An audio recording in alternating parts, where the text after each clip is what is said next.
Hello there, and welcome back. Today, we're going to be making something I feel like every home cook should have somewhere in their holiday playbook. Potatoes au gratin. And I'm going to show you how to do it. And for your convenience, here's the ingredients.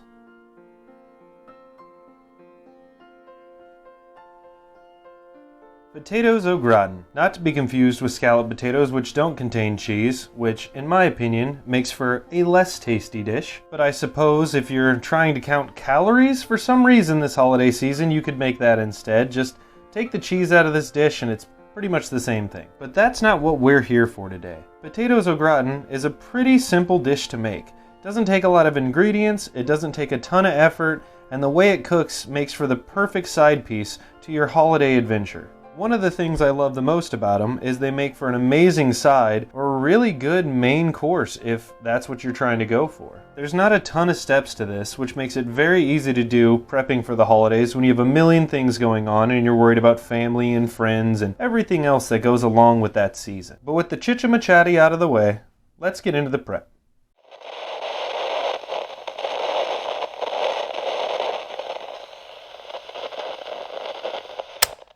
Now to start this dish, we're going to want to use about 4 large russet potatoes. The starch in the russet potatoes are going to help thicken up the sauce as it's baking and make for a better texture as you're eating it, which will really enhance the dish. Once you've got your potatoes washed and clean, because you don't want a dirty potato, we're ready to go ahead and cut them. I'm going to be using a knife to do this to show that with a little time and love, anything's possible. But if you have one and you're comfortable with it, you can use a mandolin to speed up the process and get more uniform pieces. You just want to be super careful with a mandolin because they're very sharp, and if you're not very careful you can hurt yourself very quickly. A mandolin is a very useful tool in the kitchen, but it is also one of the most dangerous things you can have around if you're not careful with it. And if you've never used one before, make sure to use the guard it comes with because it'll save the tips of your fingers and save you from a bunch of boo-boos or cuts or scrapes or things that you don't want. I've got myself a bowl to put my cut potatoes in.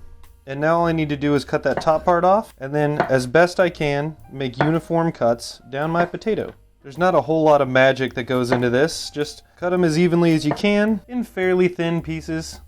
Honestly, the thinner the better, but just work with what you got, do what you can. And I'm going to try and keep those in line as I put them in the bowl, and you'll see why later. If you've never had au gratin potatoes, you've been missing out this whole time. I'm sure most of you have, or at least had scalloped potatoes, but there's something about it that really just feels like the holidays to me. It's not something I typically make in the spring or the summertime. I like to wait until closer to the holidays to make it, so that it has more of an emotional feel to me. And then throughout the year, as I'm missing it, when I finally am able to have it again, it gives me a bit of that warm, nostalgic feeling. But it's that easy. Potatoes cut. I'm just going to set these on top because they'll be going in the dish first, and set this aside, and we'll be on to the next. So now all you want to do is take a nice medium to large size shallot and just give that a bit of a rough dice. It doesn't have to be perfect, but the thinner and smaller you can get these pieces, the better it'll be later on. I'm just going to go ahead and give these a quick mince actually, because I need them to be fairly small. Go ahead and set those aside. And next up is the garlic cloves. I'm going to use 4 in my dish, but if you're a huge fan of garlic, you could use 6 or 7 or 8. You can really go crazy with the garlic in this dish. It's not going to affect it too much if that's what you're into. But as always, we're just going to cut this little root end bit off our garlic, give those a quick smash, and then I'm going to just cut those up and then get them into a nice mince. And as always, be careful with garlic and little things like this, because the last thing you want to do is cut yourself.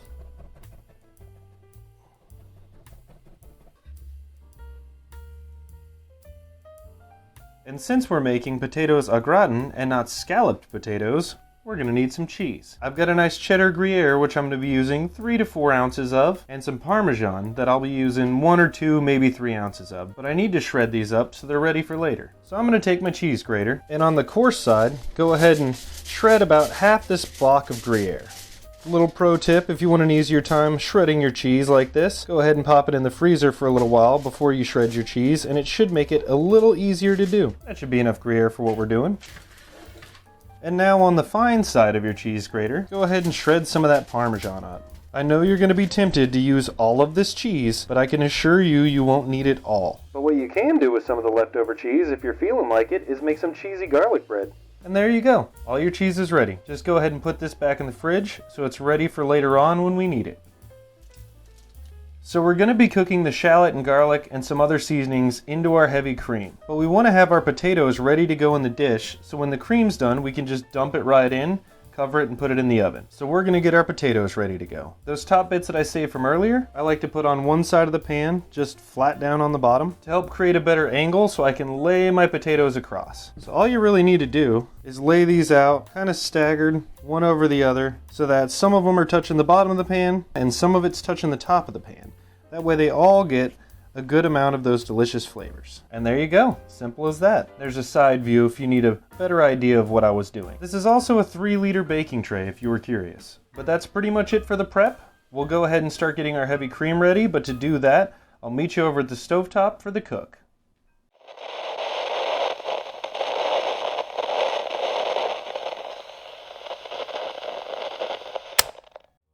And for this next part, go ahead and get yourself a medium-sized saucepan.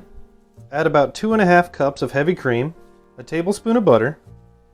Pop that bad boy on about a medium heat, and you want to be sure to use unsalted butter for this, so you can add your own salt and get the flavors just like you like it. So our butter is pretty much melted, so we can go ahead and add the rest of our ingredients. So I'm going to go ahead and add our shallot and garlic. About a teaspoon of thyme. I'm using dried thyme because the store by me was out of fresh thyme, and when things like that happen, we adapt and overcome. And then a little bit of salt and a good bit of pepper. Now all we have to do is let this come up to a simmer and let it sit at a simmer for about 10 or 12 minutes, making sure to stir it pretty consistently with our old friend, Spatchy Boy. We're not going to be adding any other seasoning to this dish besides what's in this heavy cream, so the better you can get this heavy cream and butter and all this to taste, the better your dish will be at the very end. So be sure to taste it as it's cooking, and then be doubly sure before you put it over the potatoes that it's ready to go. And just for a second before it's done, I'll show you what happens if you're not stirring it consistently.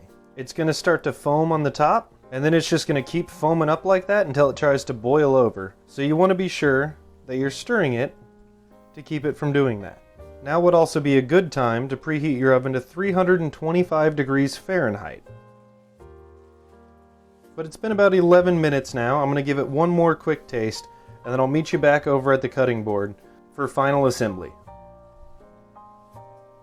So now all you want to do is try and evenly cover all of your potatoes as best you can with some of that sauce, and then splash it and get it all over the place. And I don't know how well this picks up on camera, but there's little chunks of shallot and garlic all over the top. If you wanted to avoid that, and you have the tools, you could use an immersion blender to get everything uniform and mixed in there really well, to get everything all pureed and even and smooth. But it's not going to make a gigantic difference if you don't have an immersion blender, but it is an option if you do. But now all you need to do is take a bit of aluminum foil and get it over the top, just so everything's able to steam and combine, but doesn't get charred over the top. We're saving that bit for the cheese at the end. But with all that ready to go, pop it in your oven at 325 degrees Fahrenheit for about an hour. But I'll see you after all that for the final steps.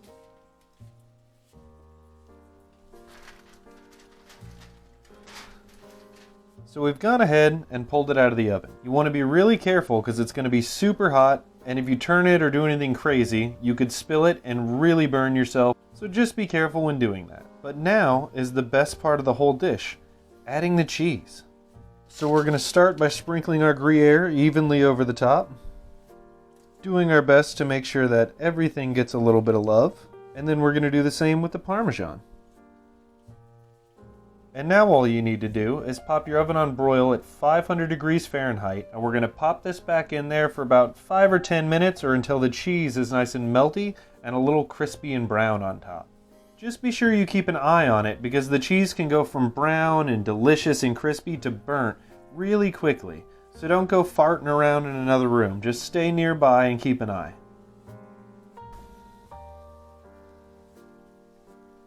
And would you look at that? It's cheesy, it's creamy, it's herbaceous, and now it's ready for dinner. But as I like to say, if it's bad for the heart, it's good for the soul. I'll see you in the next one.